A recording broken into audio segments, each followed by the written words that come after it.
Hey, family, this is Quentin and Tamia Travels or QT QT Travels. Travels. We hope you all are having a wonderful day. We just wanted to come to you very briefly to talk about some cruise essentials needed for first timers. Now, we understand that going on a cruise, you are thinking about a lot. Do you have your passports? Do you have your IDs? Are they about to expire? Did you pack enough? Did you pack too much? All of these things will come into play, especially when you are trying to plan your first cruise. So we wanted to come to you with some of the essentials that are needed, especially if you are a first timer. So we start the process off with making sure that you have all of your over-the-counter medications, like your Tylenols, your aspirins, your allergy medications, medication for seasickness. We did not experience seasickness, but it is a real thing. So some people have the wristband that has a pressure point device on it. Other people put the stickers behind their ear. Other people take tablets. So we just made sure we had tablet forms of all the over-counter medicines that we needed, whether it was for upset stomach, diarrhea, constipation, headaches, minor things, and a first aid kit, band-aids, alcohol swabs, things like that. So first things first, create your medication baggie. The second thing is your sunscreen.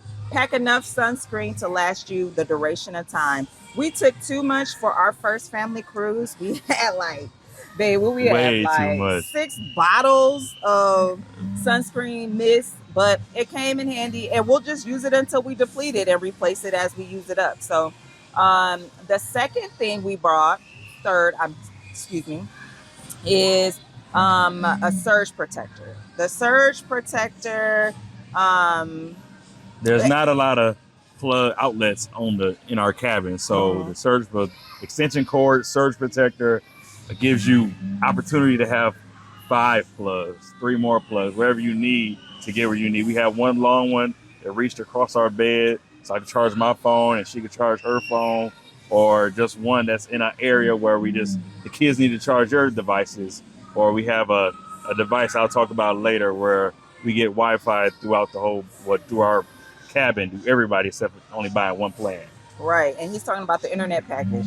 So instead of buying an internet package for each device, stay tuned to the end, and my husband will teach you how to save money and still have internet for the devices that you have.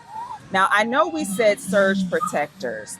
It is a non-surge protector. So make sure it is a non-surge protector extension cord or outlet. Please make sure that, because if it has a surge protector on it, it will be confiscated and you will not be able to bring it on the ship. So excuse our statement about the protectors or the extra outlets. Make sure it's a non-surge protector. I'm looking down at my notes to make sure that I get you all the information. So excuse me if my eyes go to a different area of the screen. It's not on purpose. The next thing is we brought a Stow and Go. And a Stow and Go is where you actually pack all of your clothes into a, Collapsible box.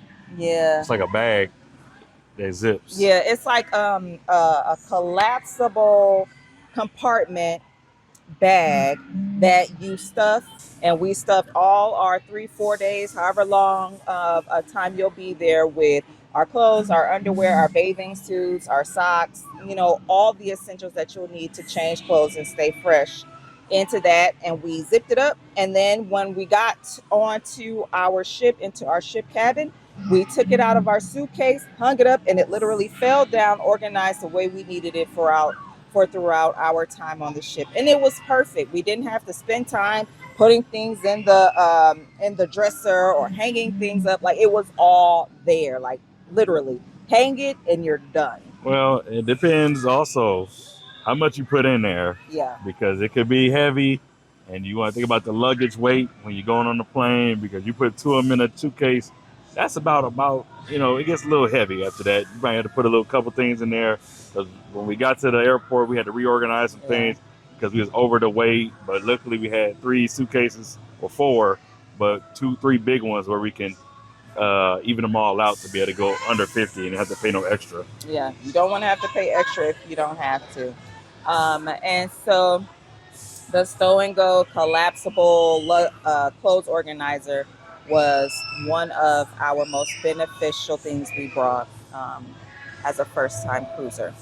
Next thing we brought were the magnets. Now, our magnets, it had the capacity to hold 25 pounds. I've seen people bring as high as 80-pound hooks or magnets that can attach to the ceiling. It can attach to the wall. It can attach pretty much anywhere the surface is magnetized within the cabin. And pretty much all surface areas within your cabin is magnetized, so you can afford to actually hang your wet swimsuit up on the wall, allow it to dry. You can put your itinerary, if you want a paper itinerary, instead of trying to figure out where you're going to put it, all you have to do is use one of the magnets, put it on top of the paper, and secure it against the wall. So I think you can figure out ways to use your magnetized hooks, and it will come in handy when you want to keep your room nice, tidy, and put together, which is what it afforded us when we did utilize it. So those magnet hooks were the premier thing we brought to keep our space clean and neat.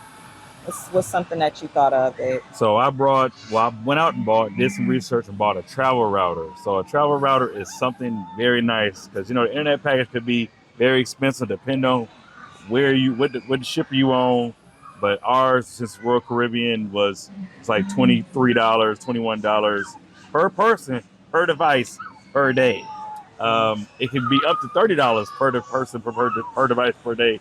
But we got the deal for $21.99, and I did it for me and my daughter. But if you do it this way, you only need maybe one or two devices, depending on who's in your party. If you do one device, you can have internet for your whole room. You go, you look at our Amazon travel router. I forgot what the thing is called, but I will put it in the description.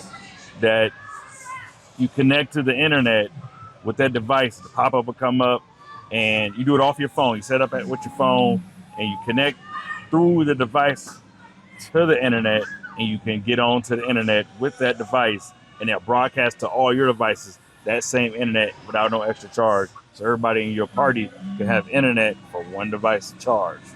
And then it worked. It kind of worked when we was walking across the ship. I took it with us with a power bank, had that latched on together, so then we could have internet throughout the ship. But it kind of wearies because of the different access points that was on the router, and they had us re-log in every single time compared to being on your phone where you didn't have to do that. And also, it got real hot in that backpack. It did get hot in that backpack. That was weird. My husband said touch it, and it was like hot fire.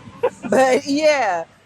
So some other things that you want to think about is, your essentials, things you use every day, even if you're at home. Your toothbrush, your toothpaste, your floss, your perfumes and colognes, your edge control. I need to make sure I have my edge control with me at all times. So make sure you bring your edge controls. And for women, the feminine hygiene things that you may need to bring. If this is your time of the month, I know it's TMI, but it is a real thing that could possibly happen. So please make sure that you're covered, because if you forget any of these items and you have to buy it on the ship, you already know there's a markup that's astronomical. So either you're prepared to pay for it or you're prepared by bringing it ahead of time. And I want to make sure you guys are prepared and bringing everything that you need ahead of time. Hand sanitizer. They offer that on the ship, though. They offer hand sanitizer on the ship through Royal Caribbean. However, there were moments where we were away from the hand sanitizer dock and we were seated in our seats, and we still wanted to make sure we use hand sanitizer. So making sure you have a portable hand sanitizer next to you or with you at all times is key for when you're trying to stay healthy and avoid sickness. We also used an over-the-door organizer, which is like a shoe rack almost, with the plastic, what do you call those? Plastic pockets. Plastic pockets, yes. And what I did was we put our shower caps in there, our soaps, our lotions, anything that we use pretty much consistently on an everyday consistency, that's what I put in there. So instead of going into our Stow and Go or going into our luggage, have one of those overhang door racks so that you can just use it while you're in the bathroom. You can use it quickly, put it back quickly, and be done with it. And you also can, if you don't want to feel like you got a lot of going on with your luggage, slide your luggage under the bed. It has enough space to slide all your luggage under the bed. No problems with that. Just to be able to have room for yourself. Yes, and for me, I cannot stand being hot at night, especially when I'm under the covers. And I like to have the background noise of a fan. So I do not like to be hot at all, especially when I'm laying down to go to bed at night. So I brought a little small, compact, portable fan that I just attached. And I was able to stay nice and cool and still have the background noise of the fan while I comfortably slept in my cabin. You want to make sure that you bring an all white outfit, or check the itinerary for certain dates that they have, like 70s night or disco night, or something where you'll have to dress up if you want to participate in the festivities on the ship. So be sure that you're aware of when those dates actually occur, so you can pack an attire that will fit the theme for that particular ship. Something else that we found very beneficial, I found it beneficial, my husband did without, is water shoes. So, I mean, there's water everywhere. You're on a ship, for goodness sakes, and there's just water all around you.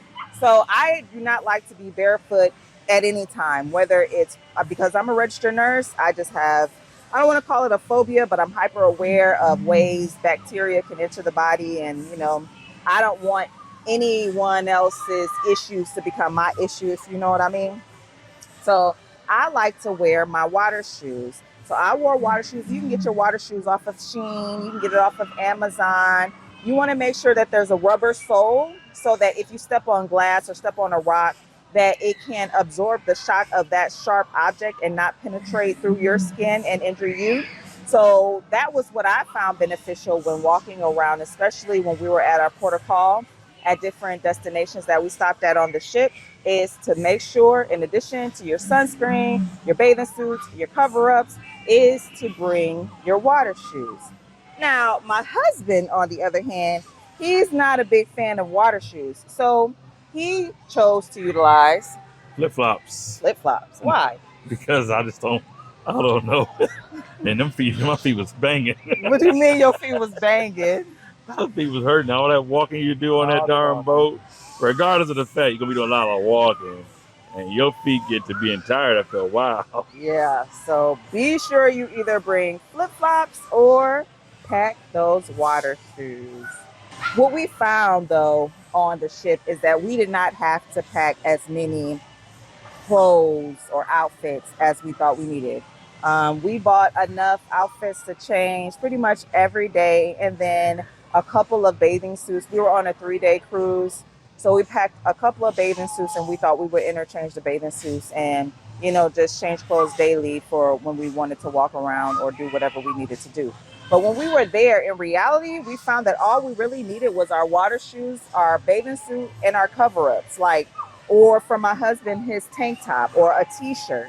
We did not have to bring as many outfits as we brought, which is a good thing. So I would ask that you all think about what you'll actually wear when you're at your port of call. How many times you will essentially change clothes during the day. As newbies, we may not need all that we do. So our suggestion that we talked about, which we'll do on our next cruise, which is coming up in July, on Royal Caribbean's Wonder of the Sea, it'll be our couples vacation, is we're going to bring anywhere from 3 to 4 outfits for our 7-day cruise, an all white outfit, and then maybe 7 or 8 bathing suits and cover-ups, so that we can Get in that water. I'm getting some water because I heard the beaches in Mexico are just pristine and I ain't beautiful. getting that much water. So if I can see to the bottom, I can trust where my feet You land. get tired of seeing water, so you want to walk on land. You want to walk on land? You see water on the boat. You see water on top of the cruise. Come on with You it. see water when you get on land. Come on, babe. What you get on the ship for? It's for the experience. Oh my gosh. So, just pack conservatively.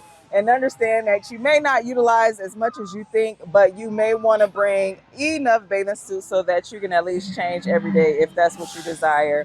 And check the themes on the itinerary of the ship to make sure you bring attire that allows you to participate and blend in whenever the ship has their little celebrations that include everybody.